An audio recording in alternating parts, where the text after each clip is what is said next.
Les 10, non, non, les 10 suivantes, c'est Jean-Philippe. J'ai vu finance, je me suis dit, il connaît aussi, donc on y va. Donc bonsoir à toutes et à tous. Donc la délibération numéro 15 concerne donc le paiement des droits de place au trimestre, donc pour les commerçants non sédentaires et réguliers. En fait, il s'agit de changer nos modalités d'organisation, et aussi de rationaliser un petit peu le travail du régisseur, et donc de passer sur un paiement au trimestre et par avance, alors que jusqu'à présent, cela se faisait au fil de l'eau. On est simplement sur un changement d'organisation, et je rappelle que le mètre linéaire est à 2 €. Qui est pour ? Qui est contre, qui s'abstient, adopté. La 16. La numéro 16 concerne une demande de subvention dans le cadre du dispositif d'aide exceptionnelle à l'investissement. Là, il s'agit de la modernisation des systèmes de cuisson de nos cantines scolaires. Donc, il s'agit effectivement de pouvoir aussi améliorer notre consommation d'énergie, de lutter contre les troubles musculo-squelettiques et également aussi d'améliorer un petit peu la productivité en la matière. Et donc le coût total est de 60 875 €. Nous pouvons être financés jusqu'à hauteur de 70%. Et donc nous avons une subvention escomptée qui sera de 42 613 €. Oui, sachant que le matériel acheté, les fameuses sauteuses, là, permet d'éviter de soulever des charges souvent fort lourdes au niveau des cantinières. Voilà. Qui est pour ? Qui est contre ? Qui s'abstient ? Adopté. La 17. La 17, donc nous sommes dans le cadre d'une demande de subvention dans le cadre du programme d'aide aux travaux de proximité pour cette année. Donc là, nous avons un certain nombre d'opérations, donc 5 types d'opérations. D'abord des travaux d'installation de jeux d'enfants, des fournitures et postes de mobilier et de panneaux pédagogiques au parc Victor Mélan, la requalification de la voirie du quartier du Repos, l'aménagement aussi des Chauvines, la réfection de la voirie et des trottoirs de la Cité Haute, et les travaux de sécurisation du chemin de la ferme. Donc un certain nombre de travaux sont déjà engagés voire réalisés, d'autres à venir. Et donc nous sommes dans le cadre d'un dispositif de subvention qui peut aller jusqu'à 70% du montant hors taxe des travaux, dans un plafond effectivement de 85 000 € par projet. Qui est pour ? Qui est contre ? Ah, excusez-moi, pardon. Oui, une question, du coup, parce qu'on ne comprend pas très bien. Travaux d'installation de jeux d'enfants à la crèche de la Renardière, sachant qu'elle va être fermée et qu'il va y avoir une nouvelle crèche à Palière. Oui, c'est pas pour demain. En attendant, il va falloir que les enfants puissent toujours jouer dans des aires qui soient aussi sécurisées. Donc le remplacement était nécessaire pour toutes ces raisons de vétusté. Donc je pense que d'ici que la crèche effectivement soit déplacée ailleurs, il est quand même important pour nous de pouvoir toujours permettre aux enfants qui seront là de pouvoir évoluer dans les mêmes conditions qu'ils le sont aujourd'hui. Oui, et puis ces jeux d'enfants sont réutilisables, je veux dire, il n'y a pas de souci. Ouais. Oh, c'est une bonne chose. Puis en plus, comme vous avez l'habitude de prendre énormément de retard sur les chantiers, vaut peut-être mieux que là, vous on va plus vite comme avec la DSP, vous voyez, comme quoi, vous êtes mauvaise langue.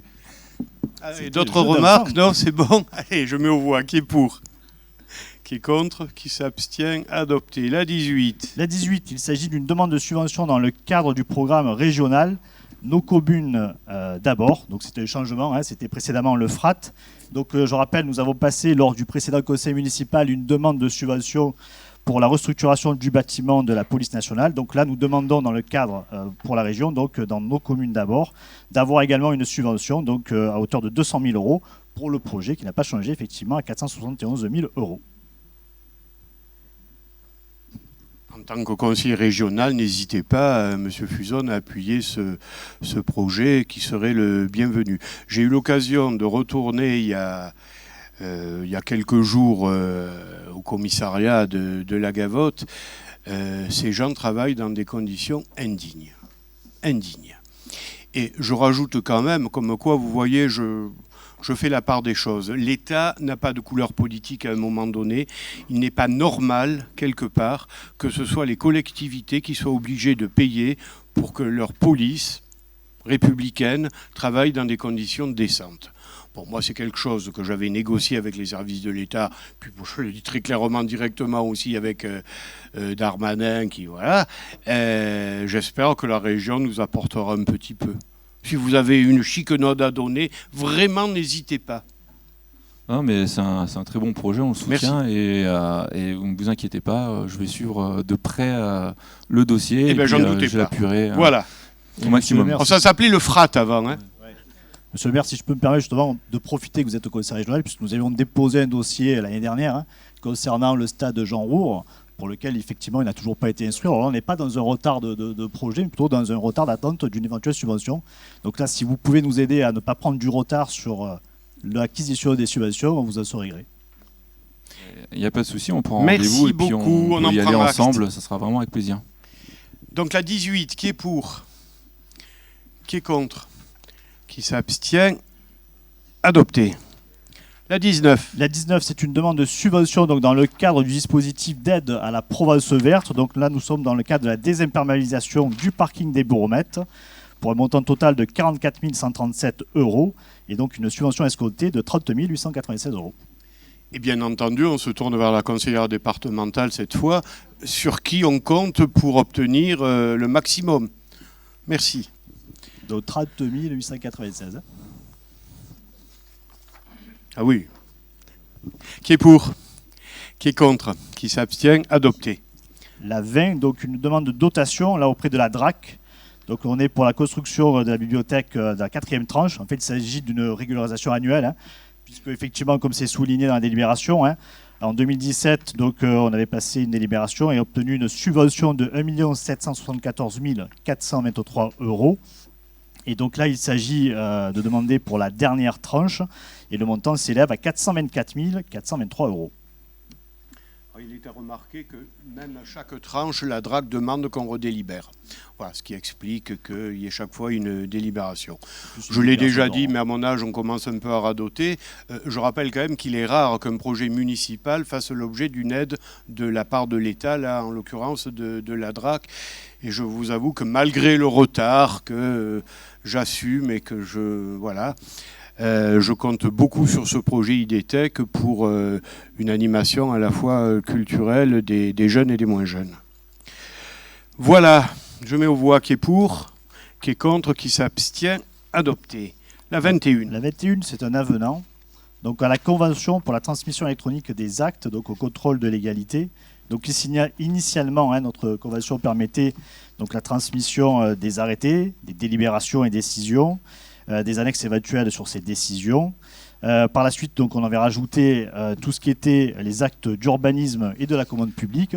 Et par ce présent avenant, il s'agit d'intégrer tous les actes budgétaires. Économie 2.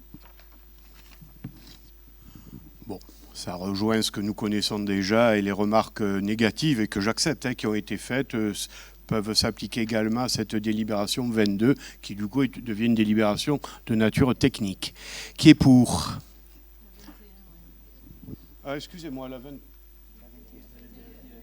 Ah, j'ai sauté une délibération, autant pour moi. Alors la 21, qui est pour? Qui est contre? Qui s'abstient? Adopté. Ce que je viens de dire s'applique bien évidemment à la 22. La 22, du coup, on a déjà un petit peu parlé. Il s'agit donc du coup de la révision de l'autorisation de programme et de crédit de paiement, donc les APCP, pour l'opération de réaménagement durable du quartier de la Gavotte.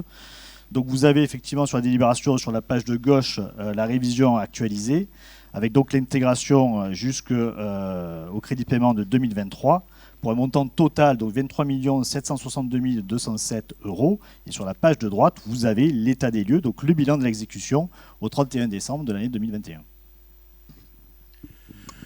Question, remarque Oui. Oui, j'ai des questions. J'étais pourtant à la commission, mais je n'avais pas les documents puisqu'ils n'avaient pas été transmis. On avait eu une erreur on a été spammé. Donc j'ai récupéré les documents ce jour-là. On a une interrogation concernant cette APCP parce qu'il y a un écart de 2 millions en fait qui est alors que dans la délibération 1, pardon. Oui, par rapport à quoi l'écart? La PCP, là, il y a une augmentation de 2 millions, alors que dans le dernier, l'avenant qu'on a voté en délibération 1, on était à 1 100 000, donc je ne comprends pas. Il y a un écart de 800 000 € que je ne comprends pas et que je n'arrive pas à identifier. Parce qu'on a déjà passé les autres avenants, donc là on a passé celui-ci, effectivement dans le tableau de gauche et celui-ci, vous avez l'intégralité des avenants qui ont été passés, dont celui d'aujourd'hui, dont celui des 1 million d'euros. Oui. Donc à tout, puisque là vous allez monter en TTC. Hein. Ouais. Voilà. Oui, oui, ne vous embrouillez pas avec les TTC. C'est ça. Mais il y a quand même un écart de 800 000 euros par rapport à ce qui a été... Il n'y a pas d'écart, mais si vous voulez, je vous donnerai on le refera détail. un point Mais parce ça a que... été, on l'a bien vérifié, aucun écart, ne vous inquiétez pas. C'est la somme des crédits de paiement, parce que là, on a voté le dernier avenant. Non, non, mais c'était sur les APCP. On l'a décalé effectivement sur 2023. C'est la somme de... Je viendrai revoir avec vous les interrogations qu'on a parce qu'il y a quelque chose qui me, On contrôlera les qui me chiffres. complique. Alors, qui est pour? Qui est contre? 6 contre, 8 contre. Abstention, abstention, abstention. Merci. La 23. La 23, donc, comme nous l'avions annoncé, l'objectif effectivement sur cette année 2022 était de pouvoir permettre donc une reprise anticipée donc, de nos résultats pour pouvoir les permettre de l'intégrer sur le budget primitif de cette année. C'est-à-dire de manière concrète avec l'emprunt effectivement que nous avions effectué l'année dernière, de pouvoir intégrer entre guillemets ce qu'on appelle la cagnotte pour pouvoir élaborer sur le reste du mandat d'une part l'intégralité de nos investissements.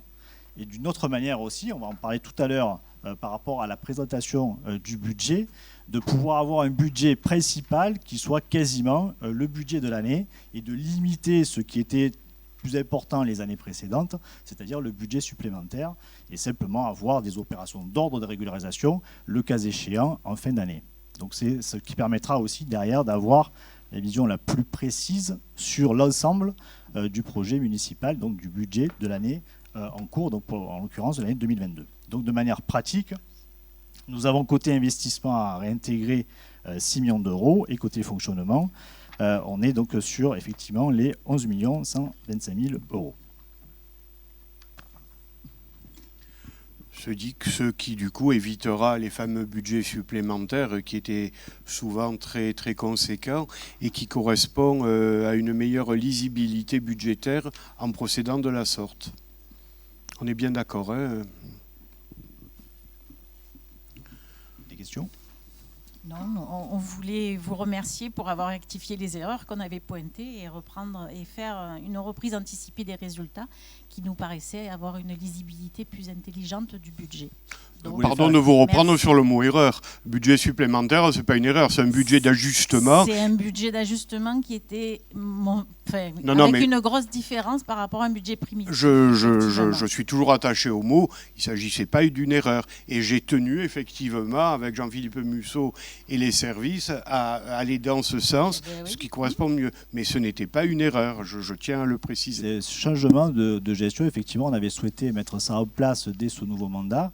Mais compte tenu de la problématique essentiellement due à la crise sanitaire, ça aurait été très très compliqué en matière de prévision. Donc c'est pour ça qu'aujourd'hui, même si on n'est pas tout à fait sorti de ça et qu'on ne sait pas de quoi demain sera fait, effectivement, on a la fenêtre de tir qui nous est permis pour pouvoir intégrer ça et pouvoir décliner effectivement le reste du PPI sur la mandature. Voilà. Donc c'est quelque chose qui était une volonté, mais c'est simplement un changement de gestion qui nous permet aussi bien vous que pour nous d'avoir une meilleure lisibilité sur le budget. C'est ça qui était nécessaire pour nous. Qui est pour? Qui est contre? Vous êtes contre? Qui s'abstient? Adopté. Okay. La 24 concerne donc le vote des taux de la fiscalité. Donc le principe, c'est que les taux, comme on l'avait annoncé, ne bougent pas. Donc nous sommes sur une taxe foncière bâtie à 43,09 et sur une taxe foncière pour le non bâti de 27,48. Je rappelle que depuis l'année dernière, nous avons l'intégration de la part départementale, donc 43,09, juste pour le premier pour exemple, égale la part locale que nous avions précédemment, c'est-à-dire 28,04, plus le taux départemental, 15,05. Les deux font bien 43,09. Donc on est bien sur un maintien des taux locaux.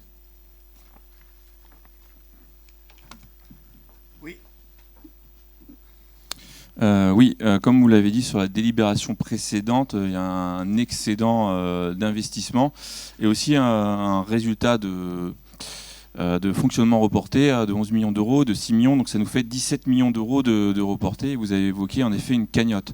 Et en fait, déjà sous l'ancien mandat, on avait une cagnotte et à nouveau, sur ce nouveau mandat, il y a une cagnotte. Donc il vous a pas échappé qu'il y a eu des augmentations, une explosion du prix de l'essence, des matières premières, où on en parlait tout à l'heure, l'électricité, le gaz, etc. Et que peut-être, étant donné qu'on a une cagnotte, comme je reprends vos mots, depuis l'ancien mandat qui se traîne, à chaque fois on la reconduit, peut-être qu'on aurait pu baisser les taux cette fois-ci afin de donner un peu plus de pouvoir d'achat aux Pénois, et voilà. Alors effectivement, ça aurait pu être une bonne mesure de prendre ce type de décision, sauf que effectivement, ce que subissent nos administrés, nous le subissons, et quelque part de manière un petit peu plus importante. On en parlait dernièrement lors du débat d'orientation budgétaire. Vous savez que pour les particuliers, il y a un plafond, par exemple sur les fluides, qui est à hauteur de 30%. Ce n'est pas le cas pour les collectivités territoriales. Donc c'est-à-dire que nous, nos fluides passent, monsieur le maire l'a dit tout à l'heure, de 700 000 en prévision. Alors, on a prévu de faire quelques économies aussi là-dessus, puisque les services travaillent ardemment pour réduire nos coûts sur les fluides. Mais techniquement, on passerait, en consommant pareil, de 700 000 à 1,4 million. Ça veut dire qu'effectivement, aujourd'hui, baisser les impôts, par rapport à tout ce que je viens de vous dire, la cagnotte, ce n'est pas une réserve sur laquelle c'est fait pour financer nos investissements. Je vais rappeler, puisque là aussi, la répétition permet aussi l'intégration, c'est qu'au jour d'aujourd'hui, en gros, sur notre budget, nous avons à peu près une capacité d'autofinancement de 1,8 million d'euros. Ce qui est déjà pas mal compte tenu des circonstances. On va faire un schéma très simple. 700 000 euros de fluide, 200 000 euros de loi Egalim, 800 000 euros de pénalité SRU. Combien me reste-t-il de capacité d'autofinancement? Et encore, selon ce qui se passe, nous allons avoir des attributions de compensation beaucoup moins importantes. L'indice des fonctionnaires va augmenter, ce qui va vous décevoir sur du coup l'impact de la masse financière de nos emplois ici.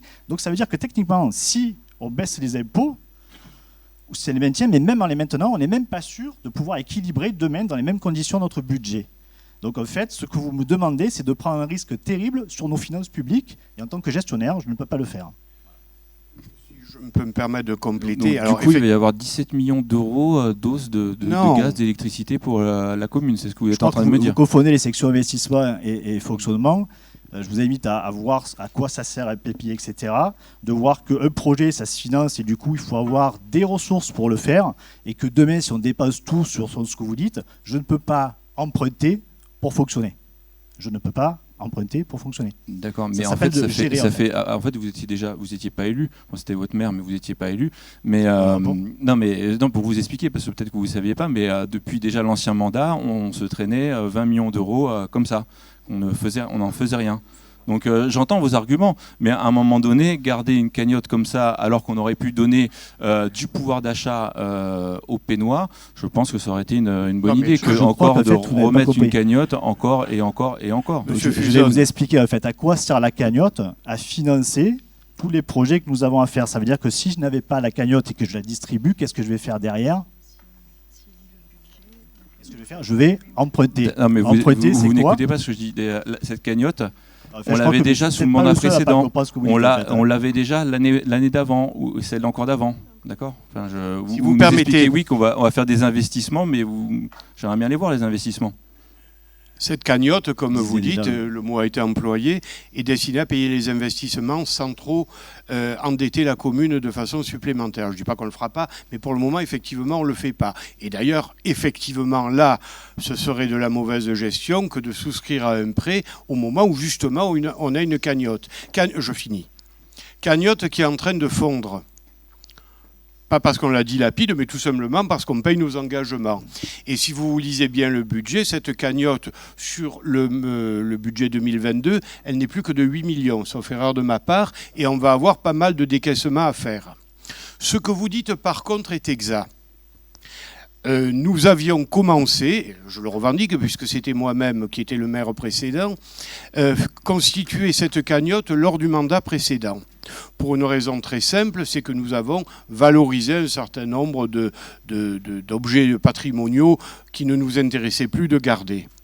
dans le but, toujours pareil, d'investir autrement sur d'autres produits. Alors après, vous pouvez être pour ou contre nos investissements, et ça, c'est votre droit le plus strict. Mais sur le plan de la gestion pure, je ne pense pas qu'on soit attaquable. Et pour finir sur un argument de bon sens, tiens, puisque vous appréciez particulièrement le bon sens, excusez-moi, je préfère quand même voter un budget en suréquilibre qu'un budget déficitaire.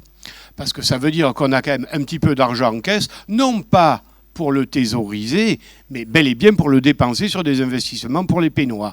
Et je veux reprendre, je ne le reprendrai pas après lors du budget, des chiffres que Jean-Philippe a dit, mais que j'ai envie d'asséner. En plus, il en a oublié un qui est de taille.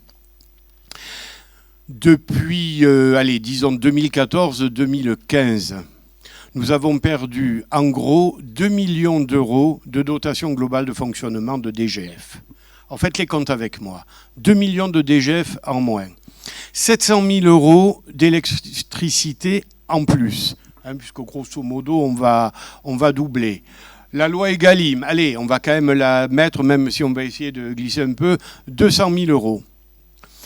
Les attributions de compensation, gouverner, c'est prévoir. À un moment ou à un autre, elles vont baisser. À un moment ou à un autre, elles vont baisser. J'avais rendez-vous avec le préfet de région la semaine dernière. Il a abordé cette question, ou plutôt il a éludé. Quant aux pénalités SRU, parlons-en, tiens. Vous qui êtes pour les logements sociaux, mais jamais ce que nous faisons. Parce que vous, bien sûr, les logements sociaux, vous êtes pour, mais pas comme je l'ai fait, là où je l'ai fait. Ailleurs. Bon. Aujourd'hui, nous payons 800 000 euros de pénalité SRU article 55. 800 000 euros. Vous savez à combien peut monter cette pénalité si l'État se met un peu en colère ? 2 millions. Et je suis désolé, bien que contrairement à vous, je sois pour le logement social, parce qu'il est nécessaire d'en faire. Et je rappelle quand même que 50%, je le rappelle toujours, 50% de la population pénoise est éligible au logement social, donc j'en fais. Mais je n'en ferai jamais assez. Et je ne veux pas en faire davantage, et ça je le revendique parce que ce serait complètement dénaturer le visage de la commune, et ça je ne le veux pas. On en fait un peu, on n'en fait pas suffisamment par rapport à la loi. La loi qui a été votée il y a 1 mois et demi, la fameuse loi 3DS, a changé un peu les règles. On verra bien. Mais effectivement, on fait du logement social. Mais je ne peux pas, là je serais un mauvais gestionnaire, je ne peux pas ne pas anticiper l'augmentation des pénalités SRU. Parce que vous savez, quel que soit le gouvernement, ni Marine Le Pen, ni n'a dit qu'elle supprimerait la loi SRU. Elle supprimera la loi SRU. Ah ben écoutez, alors on attend. Bon, donc avec Marine Le Pen, vous êtes contre le logement social, j'en prends acte. Parfait. Enfin, toujours est-il que là, je vous ai parlé de chiffres qui, eux, sont bruits de décoffrage. Bien, voilà. Alors pour les taux, juste une chose sur le logement social, puisqu'à chaque fois vous en parlez en disant qu'on est contre, absolument contre. Non, je pense que il n'y a rien de tout noir ou de tout blanc, en fait. C'est ça. Alors oui, effectivement, je pense que la loi SRU est une mauvaise loi parce qu'elle impose le même taux de logements sociaux à toutes les communes en fonction juste d'un nombre d'habitants et d'une superficie. Ok, je suis d'accord. Parce que pour moi, tout simplement, une commune ne se résume pas ni à des chiffres, ni à une superficie.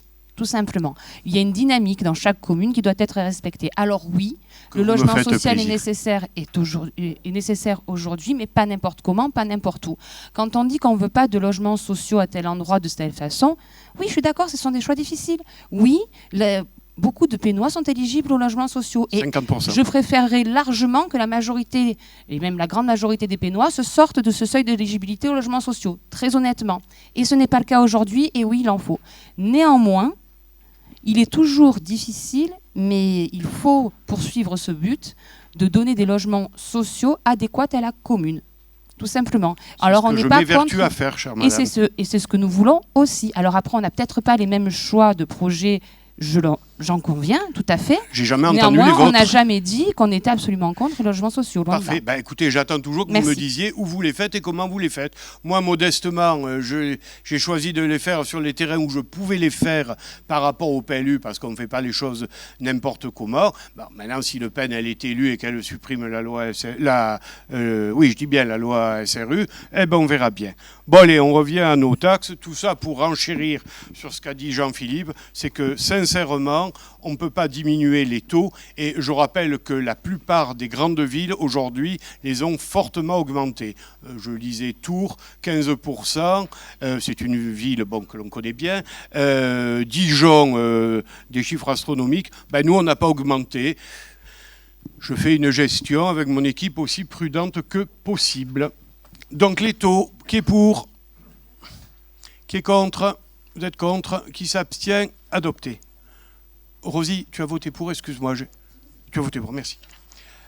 Alors 25, ah ben le BP, on y est. Du coup, on passe au budget prévisionnel donc, de cette année. Donc avant de vous annoncer les chiffres, donc quelques petits propos liminaires de présentation.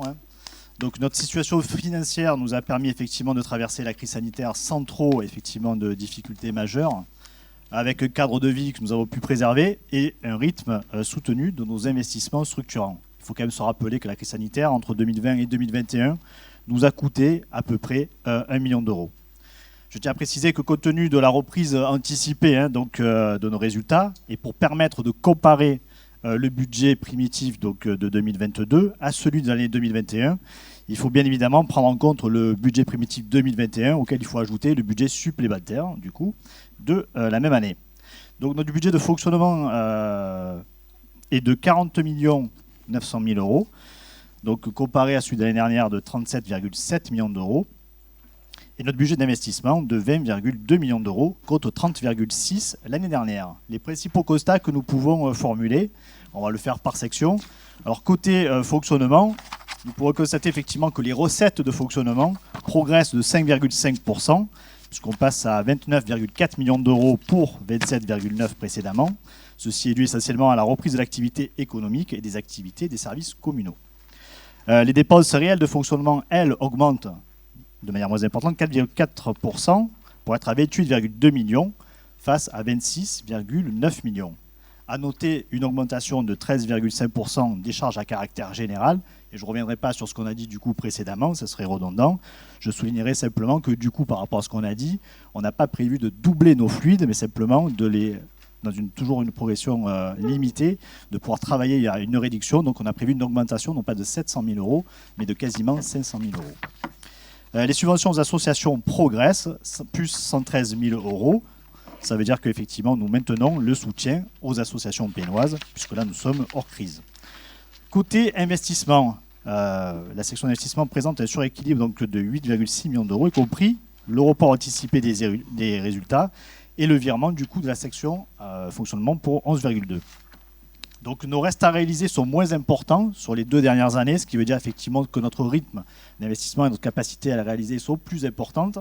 Donc puisque cette année nous avons effectivement un reste à réaliser de 3,3 millions d'euros et 16,9 millions d'euros de nouveaux investissements, soit un total de 20,2 millions d'euros. Nos recettes d'investissement, elles, sont de 8,7 millions d'euros, comparées à 13,9 précédemment, dont 6,7 millions d'euros qui sont les versements prévus pour le RQG. Notre dette, elle est de combien? Elle est de 9,8 millions d'euros, ce qui représente 447 euros par habitant. Et je rappellerai que pour des communes de même strate, le taux d'endettement est de 1 000 euros. Donc nous, 447 comparé à 1 000 euros. Donc les montants proposés dans ce budget pourront être revus, comme je le disais précédemment, par des décisions du coup modificatives, sans qu'un budget supplémentaire soit forcément nécessaire du fait de la reprise anticipée de nos résultats. Donc au total, nous avons la section fonctionnement 40 835 304,59 euros. Idem côté recettes, puisqu'il s'est équilibré. Section investissement, nous sommes à 20 163 949,13 euros. Pour un côté recette, donc de 28 737 598,92 euros. Et après les éventuelles questions, je vous proposerai, monsieur le maire, de voter de manière globale le budget et non pas par section, par chapitre. Et je tiens du coup à remercier l'ensemble des services financiers notamment, mais l'ensemble des services plus globalement, pour du coup ce travail qui a été réalisé ces différentes années pour nous permettre d'arriver à cette logique-là, d'avoir un budget primitif qui représente la quasi-totalité de notre budget de l'année et de ne plus procéder comme précédemment avec des budgets supplémentaires plus importants. Et je vous remercie. Si vous avez des questions. Questions, remarques?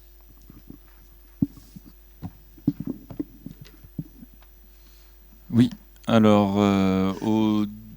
par rapport aux dépenses réelles de fonctionnement, en un mois, on est passé de 75% à 67%, soit moins 8 points par rapport aux 11 millions qui ont été rajoutés. Donc on est passé de 29 à 40 millions d'euros dans la section fonctionnement. Donc mécaniquement, on a une baisse. Mais malgré cette baisse, on est vraiment très très largement au-dessus de la moyenne en France. Au niveau des charges en personnel, donc plus 564 000 euros, soit un demi-million d'euros supplémentaires. Maintenant, on avoisine les 20 millions d'euros en charges en personnel. Ce qu'il faut savoir, c'est qu'il va y avoir 14 emplois en moins. Donc 14 emplois en moins, plus un demi-million d'euros en charges en personnel. Donc il faudra que vous nous expliquiez. Soit 2,4% d'euros supplémentaires. Au niveau de l'électricité, vous en parliez, effectivement, plus 434 000 euros supplémentaires. Donc, c'est des décisions un peu plus haut qui nous impactent, des décisions notamment au niveau de l'Union européenne et au niveau du gouvernement. Je rappelle que vous étiez pour la fermeture de la centrale de Fessenheim et que tous dans la majorité, que vous soyez LR, LREM, PS ou je ne sais quoi, vous êtes tous pour cette Union européenne, pour ce marché unique et les règles de l'Union européenne qui ont indexé le prix de l'électricité sur le prix du gaz, ce qui pénalise lourdement la France. La loi SRU, on en a parlé également que vous soutenez. Au niveau des investissements, il y a une chute, moins 34%. Et on retrouve la requalification de la Gavotte, donc requalification de la Gavotte, qui au final c'est pas vraiment un investissement puisque c'est pareil, c'est quelque chose de redondant qu'on retrouve tous les ans.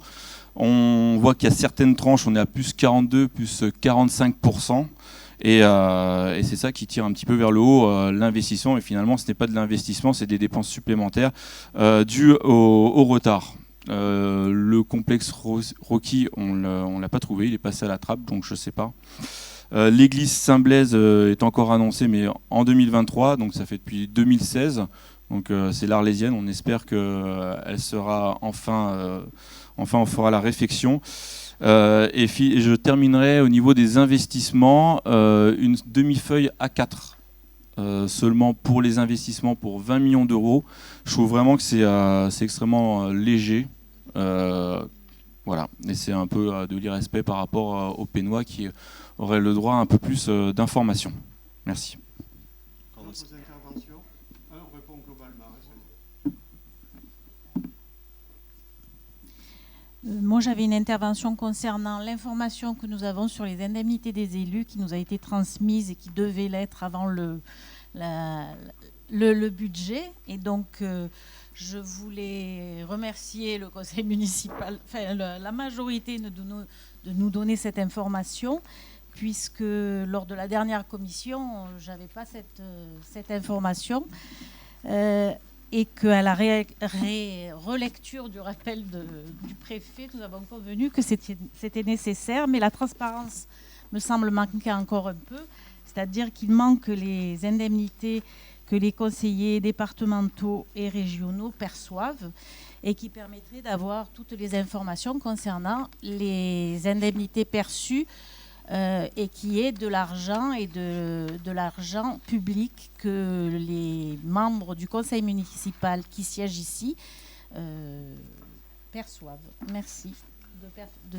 Alors, toute vérification faite, on ne publie que ce qui concerne les indemnités annuelles brutes des élus municipaux et de l'intercommunalité. Moi, j'ai aucune gêne, enfin, je ne pense pas que ce soit de l'argent secret, ni pour Fusone, ni pour Agnès, ce qu'ils reçoivent, mais on n'a pas le publié, ce n'est pas demandé, la vérification a été faite. Voilà. En fait, c'est par collectivité. Oui, Donc je le sais, conseil mais je régional trouve les, que les par publie, transparence, ça serait bien que tout le le conseil monde ait départemental cette les publie. information-là. Voilà. Oui, c'est public, hein. La transparence, c'est public. Oui, j'ai d'autres questionnements concernant le budget plus précisément. Sur les charges de personnel titulaire qui restent stables, ils sont à 4,4% d'évolution. Je ne comprenais pas parce qu'il y a l'équivalent de 6 personnels du CCAS qui va venir là à la prochaine délibération. Pourquoi cela n'entraîne-t-il pas une baisse de la masse salariale? Pareil, même si effectivement il y a l'évolution du point, mais bon, je ne pense pas que si personnel le justifie. Et d'autre part, nous avons remarqué quand même que les indemnités du personnel non titulaire augmentent de plus de 17%. Ça me paraît pas une bonne chose qu'on aille dans la précarité des contrats. Et donc, pour nous, c'est pas un choix judicieux. Et enfin, par rapport au choix d'investissement que vous avez fait et que vous faites et sur lesquels on s'est opposé, concernant le moulin, concernant différentes actions, nous ne sommes pas d'accord et en l'occurrence, c'est pour ça que nous allons voter contre le budget. C'est normal. Madame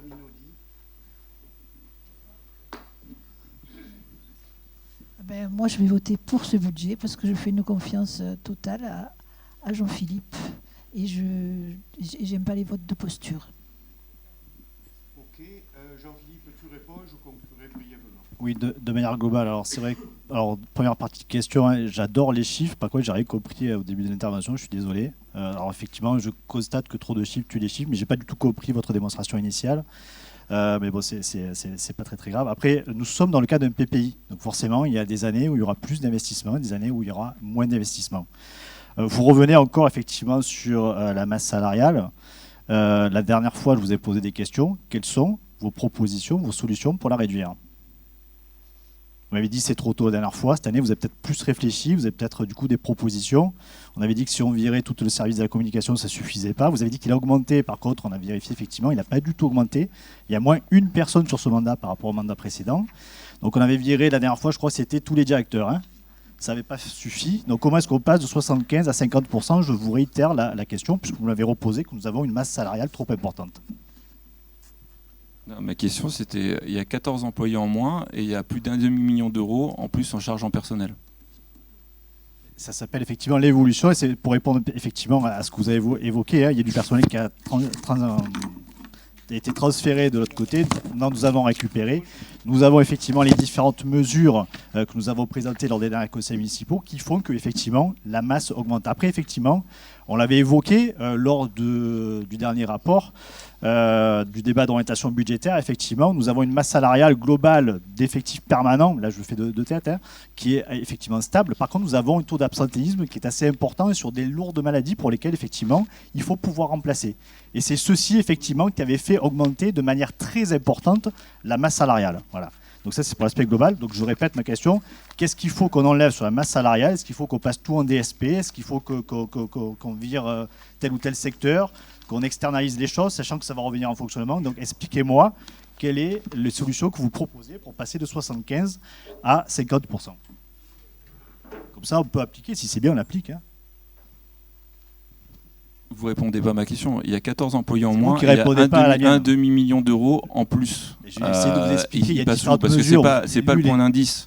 C'est pas le point d'indice du SMIC qui est réévalué qui donne ce chiffre. Il y a différentes mesures. C'est pas les catégories C qui c'est pas le point d'indice des catégories C qui bougent légèrement. Et à regarder les rapports qu'on pas produit. le point d'indice des catégories C qui bougent légèrement qui font 1,5 million d'euros et 14 employés en moins. Vous me demandez d'expliquer 500 000 euros. Je vous demande comment ça se la fait. diminution de 25% de la masse salariale. Moi, Qu'est-ce que vous proposez, M. Fuzon? Je vous pose une question très simple. 1,5 million d'euros, 14 employés en moins. 1,5 million d'euros, 14 employés en moins. Où passe l'argent? Où passe l'argent? Non, mais je vous pose une question, vous ne me répondez pas. Vous me répondez par une question. Ça, c'est ce que je viens de vous dire. Oui. Non, c'est la question. On va arrêter ce jeu de ping-pong. Voilà. Si tu permets, Jean-Philippe, tu finis ton intervention. Vous ne proposez rien, je vous remercie. C'est tout. Je vais conclure, mais très rapidement, en vous revenant... ne répondez pas aux questions. Si vous permettez. en revenant sur le point essentiel, mais qui moi aussi m'interpelle et depuis bien longtemps. Je ne vais pas répéter les chiffres qu'on a échangés. Un chiffre quand même, hein, les attributions de compensation, c'est 6,6 millions. 6,6 millions, si on suivait l'avis du préfet précédent, on ne les a plus. Lissé dans le temps, mais on sait ce que ça se passe. Donc voilà, c'est pour ça, encore une fois, gouverner, c'est prévoir et anticiper les catastrophes financières auxquelles on pourrait aboutir si on ne faisait pas attention. Mais je vais venir à ce point qui nous taraude tous, la masse salariale. Alors, avant de rentrer dans des détails, et je ne vais pas rentrer dans beaucoup de détails, je voudrais rappeler une chose. La masse salariale d'une collectivité, c'est la transposition financière du service public. Sauf à admettre, c'est votre droit de le dire, moi je dirais si vous le dites, c'est mensonger, mais sauf à admettre qu'il y a des gens parmi nos fonctionnaires qui ne travaillent pas, la masse salariale, je répète et je pèse mes mots, c'est la traduction financière du service public. C'est-à-dire que diminuer la masse salariale, c'est diminuer le service public, ou bien, et vous avez soulevé l'histoire du CCAS, faire des jeux d'écriture. Pourquoi des jeux d'écriture? Parce que des agents qui passent du budget CCAS au budget mairie, ou vice-versa, ça sort de la même caisse, ça sort des caisses de la mairie, soit en paiement direct, soit en subvention du CCAS, ça vous le savez par cœur. Donc je veux dire, si on a un contrôle de la CRC demain, mais je sais ce qu'elle va dire, M. Fuzon, Monsieur le maire, vous avez trop de masse salariale. Et je répondrai ce que je suis en train d'expliquer. Je lui dirai, c'est vrai, nous avons trop de services publics. Alors, je suis allé quand même un petit peu plus loin, et encore une fois, on ne va pas rentrer dans des détails trop chiffrés, mais quand même. Si on admet que les gens en mairie, dans l'ensemble, font le travail depuis les plus hautes catégories jusqu'aux catégories C. Bon, vous savez, comme dans toutes les collectivités, comme dans tous les lieux où on travaille, il y a bien quelques bras cassés, il y a bien quelques fumistes, mais dans l'ensemble, les gens travaillent. Vraiment, dans l'ensemble, les gens travaillent. Alors, où c'est qu'on pourrait réduire ? Un des services qui nous revient le plus cher, et ça je pense que vous ne serez pas contre M. Fuzon, c'est la police municipale. La police municipale nous coûte très cher, beaucoup plus cher que ce que coûte une police municipale aux villes de 22 000 habitants habituels. Ça, vous pouvez le vérifier.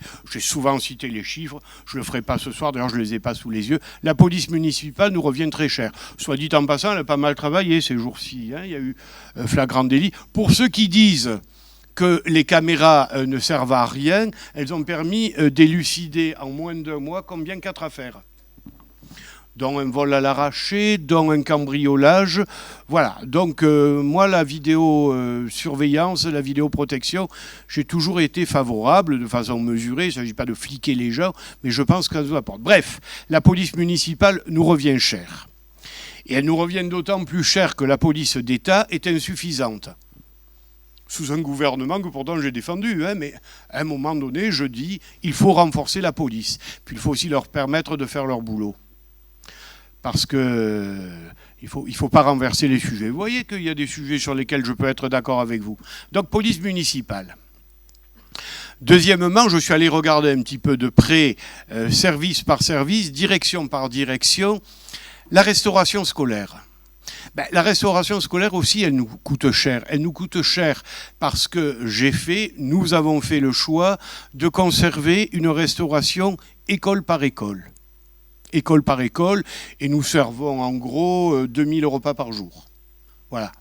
De qualité, bon. On pourrait baisser le service public là-dessus. Je continue. Les crèches. Alors, les crèches, tiens, une fois n'est pas coutume, je me tourne vers vous, Madame Coche. Vous connaissez bien vos dossiers, vous connaissez bien les sujets que j'aborde. Savez-vous, en mairie, combien coûte un berceau ? Je ne vous fais pas une interro, hein, ne prenez pas ça. Vous savez en moyenne, pas ? Non. Bon, je vais vous le dire. Autour de 8 000 €. Autour de 8 000 €. En gros. Alors, bien entendu, cela inclut tout. Hein, c'est une cote mal taillée que je fais.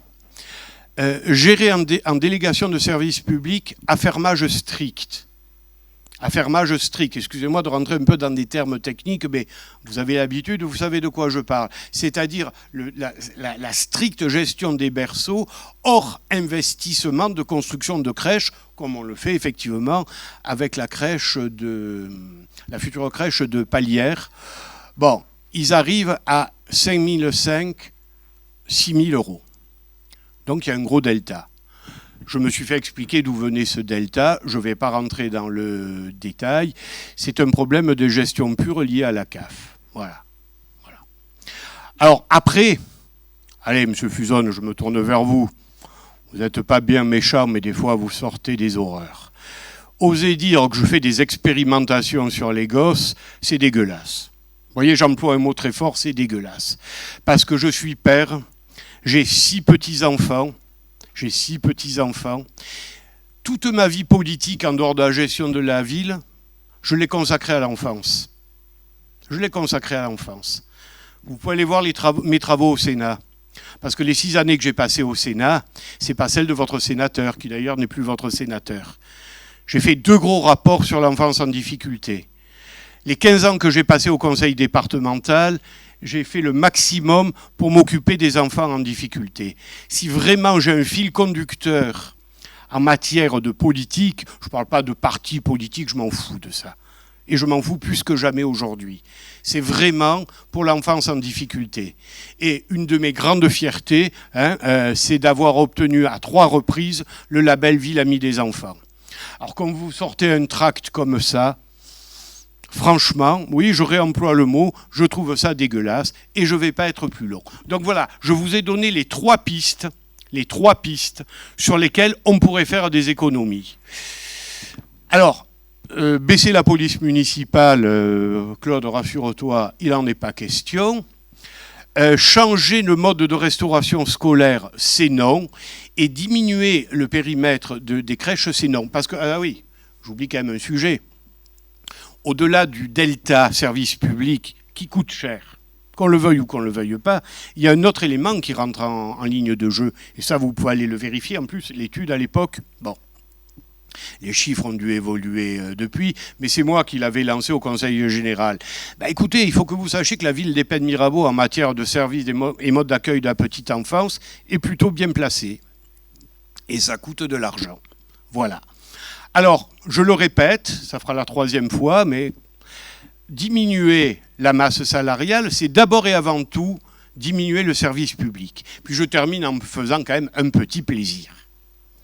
Le service communication, vous m'avez balancé l'autre fois, puis des fois on n'a pas envie de répondre sur le moment. Bon, je connais bien le service communication. Vous m'avez balancé qu'il y avait désormais 2 photographes. Il y en a 0,5%, un demi. Pourquoi ? Parce qu'un ancien photographe a changé de service, il est passé sur du travail de logistique, et encourager la mobilité au sein d'une mairie, ça fait partie de la bonne gestion des ressources humaines. Quant au photographe que nous avons actuellement, il fait la moitié de webmaster également. Donc le service communication aujourd'hui travaille non pas pour de la propagande, vous savez, moi ma vie politique elle est derrière moi, ma propagande, j'en ai rien à faire, mais pour de la communication vraie, à destination des citoyens. Et vous verrez d'ici quelques jours apparaître une application que vous pourrez télécharger sur vos téléphones, et vous ne verrez pas ma binette toutes les 5 minutes, ni les louanges de la commune, mais c'est un outil commode d'aujourd'hui. Moi, je suis d'une génération d'avant, mais je reconnais que j'ai appris à me servir des applications et c'est bien commode. Donc voilà, je me suis payé ce petit luxe avec le service communication. Alors, quand la Cour des comptes, la Chambre régionale des comptes viendra, vous avez raison, elle dira, monsieur le maire, vous avez trop de masse salariale. Eh bien, écoutez, oui, on essaie d'avoir un service public convenable sur la commune, et vous savez, très honnêtement, il y a des gens qui m'aiment, il y a des gens qui ne m'aiment pas. Rien de plus normal. Vous savez, faire de la politique, c'est admettre la contradiction. Et moi, je l'admets. J'y réponds, je ne suis pas un ange, mais je l'admets.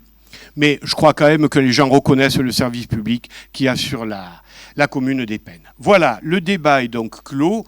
Je mets au vote. Qui est pour? Ah pardon, oui, répète. Je propose d'abord qu'on propose de voter de manière globale le budget. Y a-t-il une opposition au vote global? Non? Bien. Donc, qui est pour? Qui est contre? 8 contre. Rosie, tu votes pour avec nous? Merci.